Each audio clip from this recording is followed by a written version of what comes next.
Małopolskie.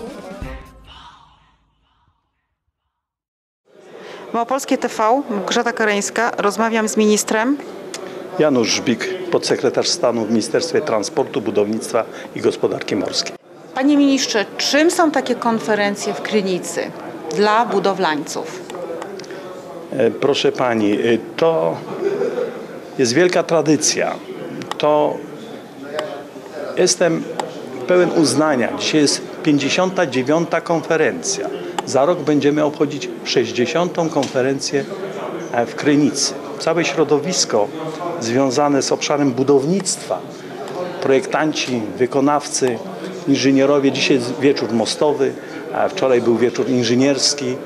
My przede wszystkim przyjeżdżamy tutaj, żeby się uczyć, żeby się spotkać, żeby mówić o najważniejszych problemach, o tych problemach, z którymi spotykamy się na co dzień, nie tylko w zakresie projektowania, wykonawstwa, ale również i legislacji, tego co się dzieje w tym procesie okołoinwestycyjnym i inwestycyjnym.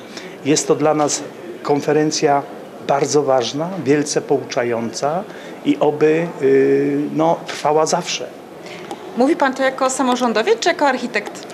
I jedno i drugie, jako samorządowiec, jako architekt, ale również jako urzędnik administracji rządowej. Znaczenie tej konferencji naprawdę jest nie do przecenienia. Tutaj na sali pojawiło się dużo młodych uczestników tej konferencji. Czym dla pana to jest osobiście? No właśnie, ja tutaj powiedziałem, że my mamy to szczęście jako projektanci, mostowcy, architekci, inżynierowie budownictwa, że jest takie piękne powiedzenie: idź przez życie tak, aby ślady twoich stóp cię przetrwały.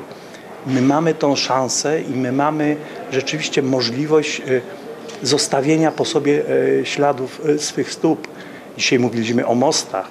Piękne, nowatorskie konstrukcje, ale również i tradycyjne, prawda? Połączenie tradycji z nowoczesnością. Ja z wielką przyjemnością wręczałem dzisiaj nagrody młodym inżynierom, ludziom, którzy wydawałoby się tak niedawno rozpoczęli swoją karierę naukowo-projektancką. Jeden z projektantów pięknego mostu jest w branży 10 lat, projektuje, jakże piękny obiekt zaprojektował, prawda? No nie mamy się czego wstydzić, jesteśmy rzeczywiście, możemy się pochwalić tymi ludźmi, bo to przecież ludzie, to oni tworzą to, co po nas zostaje.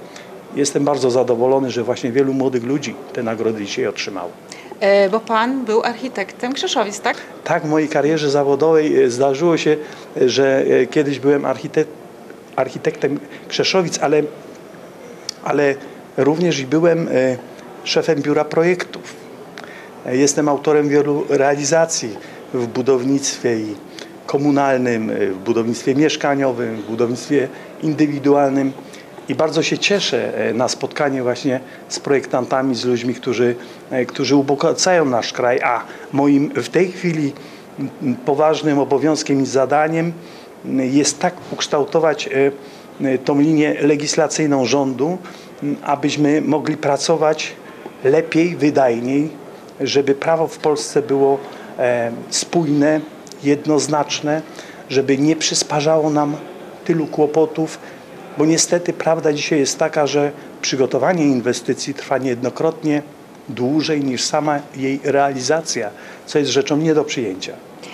Pan w branży budowlanej jest ponad 30 lat. Co się przez ten czas zmieniało w budownictwie na przestrzeni tych lat? No rzeczywiście, to jest epoka. W dziedzinie budownictwa to jest rzeczywiście epoka. Proszę zwrócić uwagę na technologie, które weszły, na to, co się w budownictwie dzieje, na te materiały, które są w tej chwili stosowane.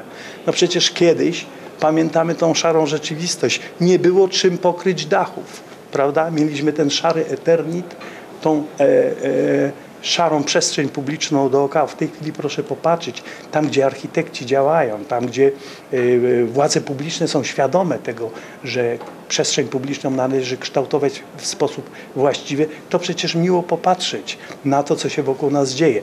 No nie mówię już o materiałach, które są wykorzystywane wewnątrz obiektów, prawda? No, różnica jest diametralna. Plus estetyka. Znakomicie, tak? Estetyka, tak. No dzisiaj jak się wchodzi do wnętrz, to człowiek się czuje świetnie. Czy pan minister miał okazję zwiedzić Krynicę, ewentualnie najbliższe okolice? Ja tutaj pochodzę z Małopolski, jestem związany z Krakowem.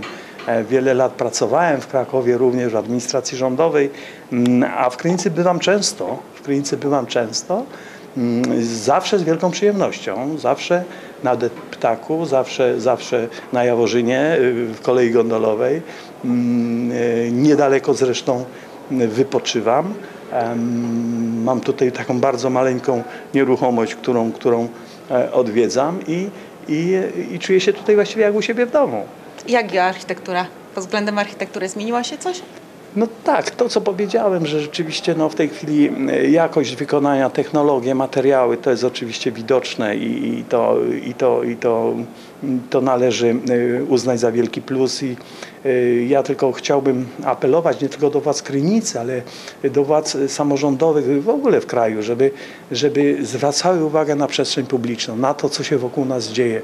Przestrzeń publiczna to jest jakość życia nas wszystkich i im ta przestrzeń publiczna będzie lepiej zagospodarowana, tym się będziemy wszyscy lepiej czuli. Dziękujemy bardzo. Bardzo dziękuję.